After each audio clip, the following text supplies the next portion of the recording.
Howdy folks, thanks for tuning in. Hope y'all doing okay this afternoon. Trying to get out of this gas station parking lot here.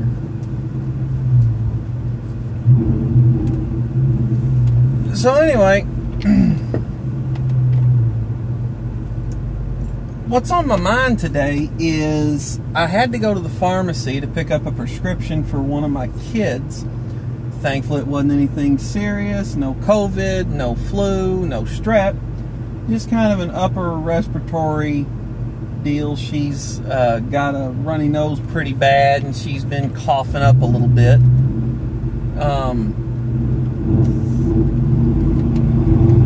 Well, anyway, so yesterday, took her to the doctor, got a prescription for something to help her feel better. And then we had to run a couple other errands, and got back to the pharmacy that we had it sent to in time for us to pick it up.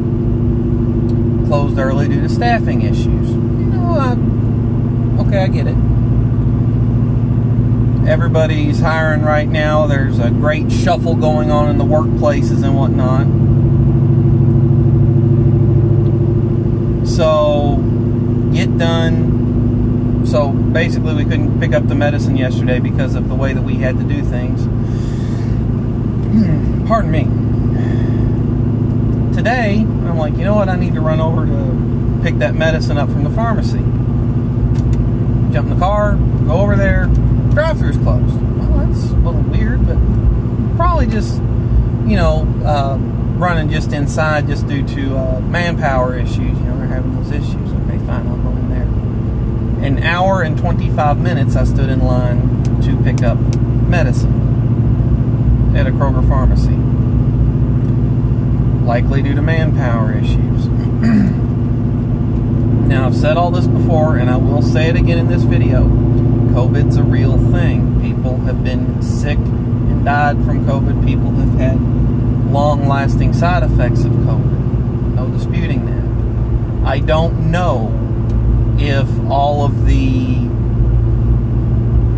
things that we have been doing as a country to mitigate COVID, to do this or that,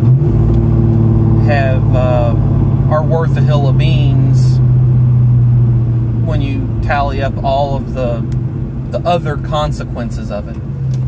As an example, we decided to crap all over an entire class of workers for over a year now. Everybody that is entry level in a lot of companies, whether it's especially retail spaces or customer service spaces, food and things like that, was told, hey, you're making minimum wage or whatever they're making. You know, a lot of places don't start out at minimum wage. A lot of places do. A lot of places hire at minimum wage because they deal mainly in high school kids and early graduates out of high school that are just going straight into the workforce. I get that. I'm not disputing minimum wage. We're going to pay you minimum wage. Meanwhile, I'm making good money. I'm in a career that pays good money. And I was deemed non-essential. I got sent home, and my unemployment checks were, once I got all that mess sorted out with the unemployment assistance from the federal government, my unemployment checks were within 20 bucks of what my take-home pay was. And on top of that, I wasn't having to get up, I wasn't having to drive to work, which I've got a long work commute. As I've said before in this show, I run about 110 miles a day, round trip to and from work. So I didn't have the cost of running back and forth to work. I didn't have the time invested in going into work. I just got paid. Why is this person all the way on my side of the road? Okay. I just got paid basically what I normally got paid to stay at home and sit on my butt and watch my kids, which blew my mind. You know, my wife and my mother had COVID, as I've said before. I would have gladly gone to work.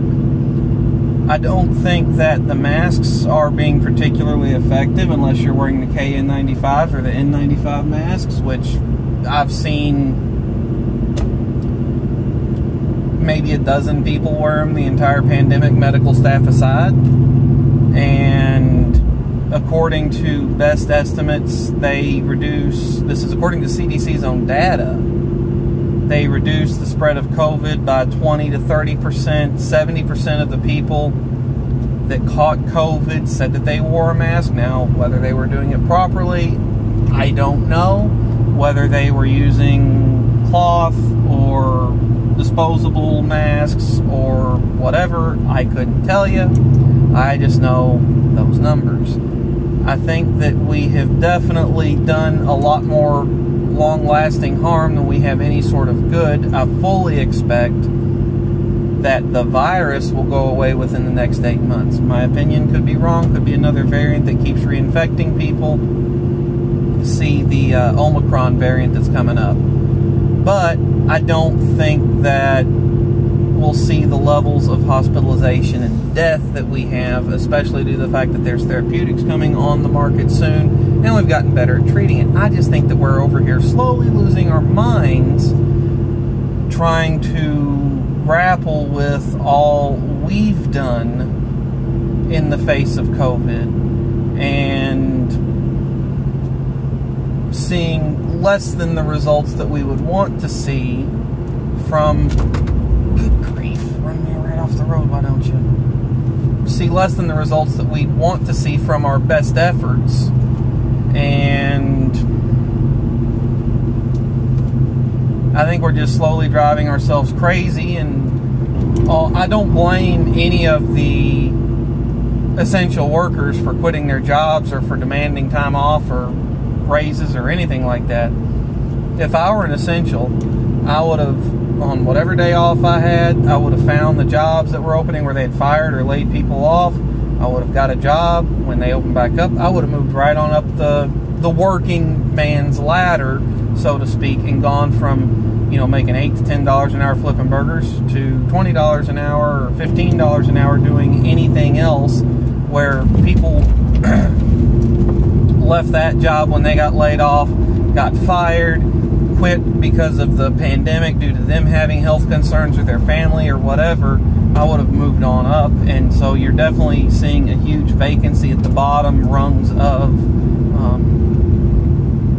customer service work.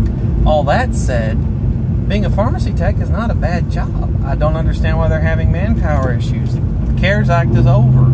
The extended unemployment assistance is over. I do not get it. So, all that said, y'all take care. Thanks for tuning in. Catch you next time.